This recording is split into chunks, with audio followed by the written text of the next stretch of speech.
You're listening to the Zipline Logistics Truck Yeah podcast, where we explore all kinds of hot topics in the logistics industry.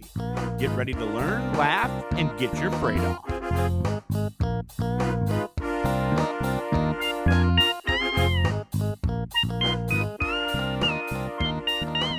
Ladies and gentlemen, welcome back to another edition of the Zipline Logistics podcast. My name is Jesse Jewett. Joined with me, as always, our Director of Training and Development, Teddy Lee Knox. Teddy, good afternoon.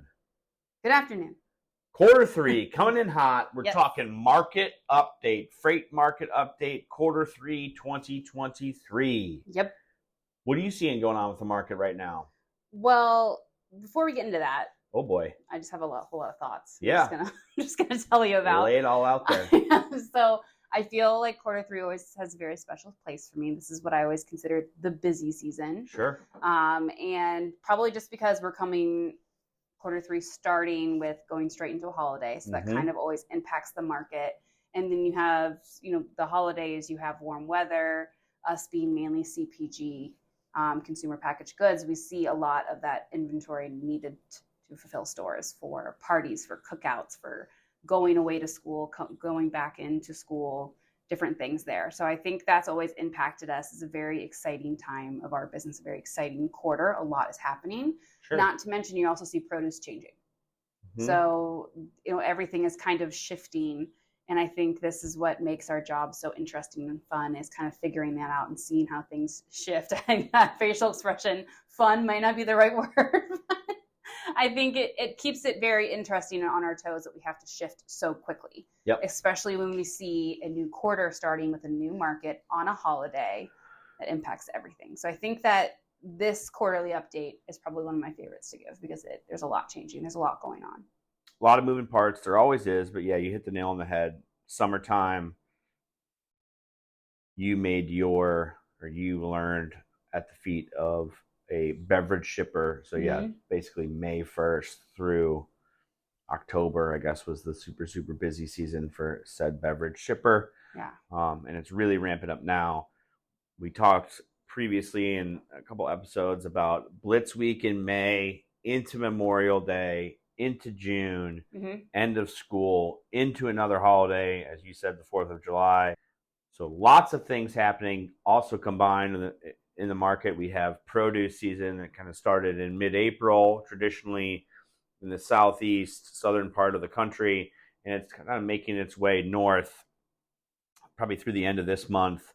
So a little more seasonality, right? We've gone through 2 years, basically April 2020 through mid 2022, of what I would call a chaotic freight market. Yeah.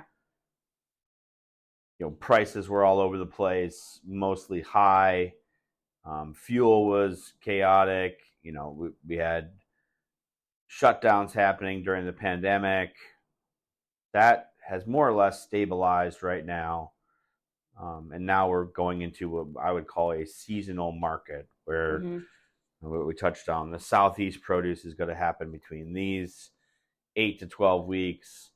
California is going to get hotter in this time period. More way than one. Yeah, sure, exactly. In more way than one. It's a great call. And then we'll see, the Pacific Northwest have an impact with Christmas tree season and apples and things like that. So it's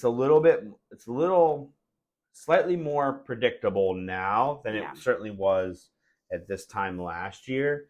It doesn't mean that there aren't pockets of spiked rates, but definitely are, especially with the safety weeks. And I feel like when I first started at Zipline, I'd be so confused when everyone would tell me it's a carrier's market, it's a shipper's market, it's a broker's market. I don't understand what you're saying. Yeah. But now, kind of living through this and seeing it makes so much more sense. Every time we have that flip within a market going into a new quarter, it's very easy to see and, like you said, predict.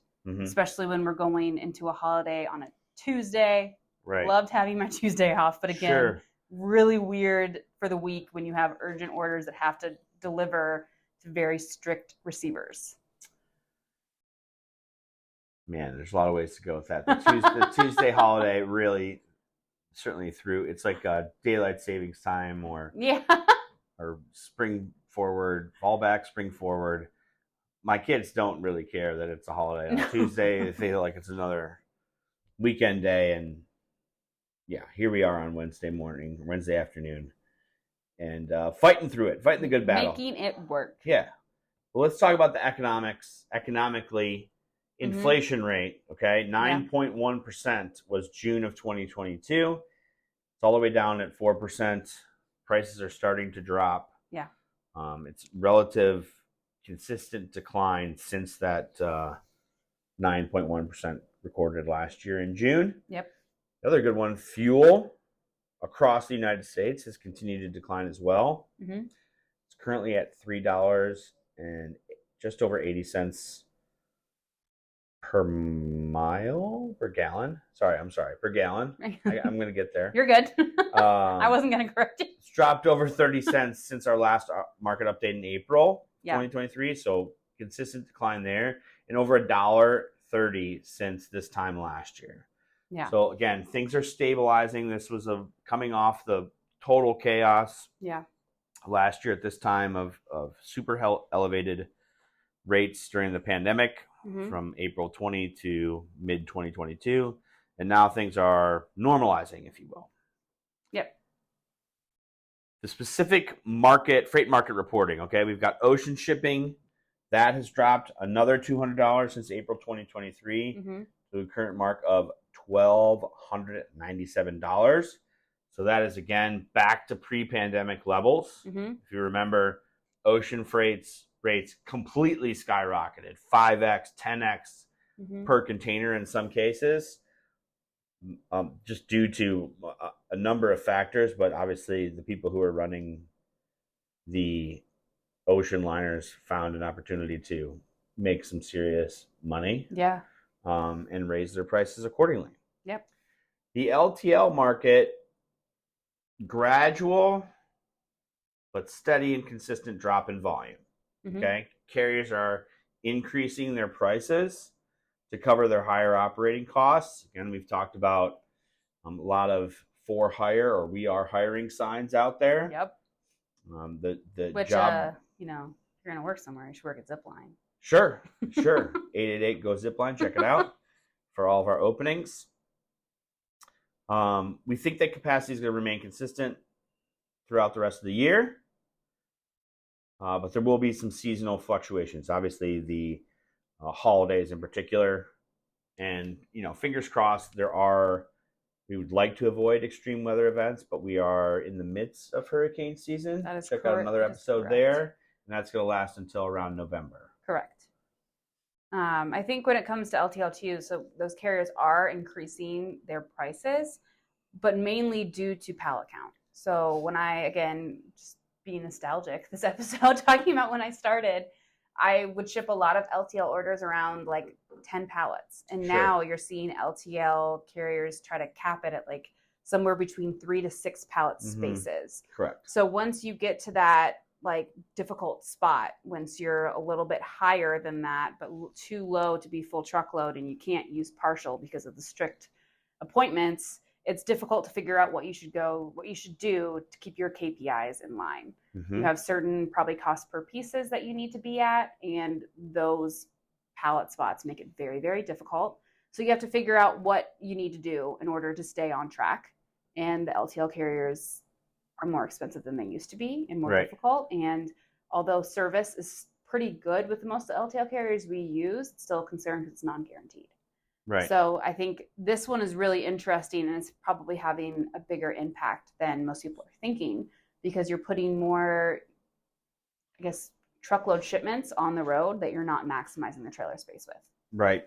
Which is great because it doesn't cause any issues with weight or tires popping because of the heat or anything like that. But I think that definitely adds a really big impact into where the market of LTL volumes actually impacting the market rather than the market impacting LTL volumes like we normally see. We went on a little bit of tangent there. I mean, yeah. I like it. Sorry, That's everyone. What makes us a fast-growing podcast. Anyways, back to the freight market. Volumes. End of quarter 2, end of June, heading into a holiday weekend, volumes, we see them tick up slightly for that end of month, end of quarter, and pre-holiday. Thus far, what we're seeing post-holiday, things are normalizing and coming down post July 4th. Mm-hmm. Volume has declined when you compare it year over year. It's significantly down, 2023 compared to 2022. The national rate per mile, again, another slight tick up there pre-holiday, but we expect it to come down post July 4th. Mm-hmm. That's our hypothesis. Rejections, and when we talk about rejections, we're talking tender rejections to contracted carriers. Mm-hmm. Those did increase slightly pre-holiday, end of month, end of quarter. As we saw, spot load posts spiked right before the holiday, right? There's a lot of people saying, all right, I want to get this in before July 4th, before the end of the month, before the end of the quarter. I want to make June look the best and quarter two look the best it possibly can. We're going to move up some shipments to try and get them in before those last dates. So we think those rejections are going to come back down again once the post-holiday surge hits. Mm-hmm. For carriers, in particularly outbound California, I believe that's really Southern California, although Northern California is, I think, is strong right now in terms of outbound, and the Southeast. Both of those places going into the Southeast, into California, are desirable right now because there's a lot of freight coming out of there. Everywhere else, most of everywhere else, right, not to get too specific, is roughly neutral, right? Kind of going back to that seasonality. Nothing is really spiking yet currently. Right. We will continue to monitor this space, monitor the freight market. Mm-hmm. Again, it's going to be seasonal blips as far as I'm concerned, unless something drastic happens like a hurricane or a strike or something, that we can't really control. You look at data from 2016, 17, 18, 19. Yes. Right? And it's on a trajectory. Volumes are slightly going up. There's more people, freight is moving, etc. And then 2020, first quarter is relatively normal, and then boom, pandemic hits, and you might as well have treated that like a snow globe, right? Mm-hmm. You take it and you just shake everything up, and you see what happens. Yeah. And those 2 years, you can kind of write them off. Yes. As far as I'm concerned, it's totally outside of anything we've ever seen before. Mm-hmm. The increases, the worker shortage, the fuel increases, the ocean container, everything got mixed into this gumbo of freight, this freight gumbo, and caused all sorts of panic and disruption. And now what we're seeing is, if you look at the data, it kind of goes back to like, oh, this is what 2019 was kind of showing. And we are basically have now picked it right back up after that timeline. So to me, it's falling more in like, it was just such a weird and such an odd and such a strange outlier 2 years. Yeah. That it appears that now we're back onto that similar trajectory. So I just want to make sure Beautifully said. Yeah. Anytime you can mix in freight gumbo, I'm excited about it. If you want to have more conversations about freight gumbo or other things, feel free to give us a call at 888-GO-ZIPLINE or check out our website at www.ziplinelogistics.com. Teddy, always a pleasure. Thanks for joining us in another edition of the Zipline Logistics podcast. See you next time.